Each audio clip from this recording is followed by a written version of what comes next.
today I'm going to show you a tip that I know everybody out there can at least benefit or use in some way, because I know everybody out there that's using Photoshop uses palettes in some way, shape, or form. Now, here's a common scenario for me.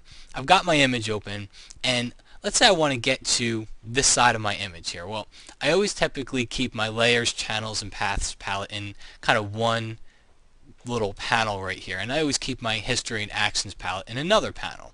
Well, what happens is if I want to get to this area of my photo, I've got to move my layers palette over, and then what really ticks me off is I got to come over here and move my history palette over, and now I can get to this part of my photograph. Well, here's a trick so you can make them move as one in unity with each other because they're together. Okay, I'll stop being corny and let's get to the tip. What we'll do is go grab your layers palette here, and just the layers panel right there, click on that tab and start dragging it over to your history palette. Now I can move it up here and it'll place it into my history palette, but that's not what I want, or into the same with the same tabs here, but that's not what I want. Go to the bottom, look at that. Do you see that little dark outline down there? Well, when you release your mouse button, look what happens. It puts the layer right below there. Now I'm going to take my channels, drag that in, take the paths and drag that in. Now watch what happens.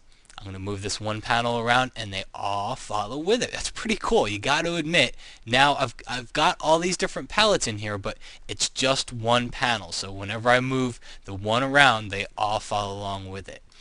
Alright, well that's about it for today and for this week. By the way, I don't know if you have watched it yet, but we have a new episode of Photoshop TV out this week, so go ahead and stop by photoshoptv.com and you can watch a full 30-minute episode of myself, Scott Kelby, and Dave Cross. We'll see you again next week.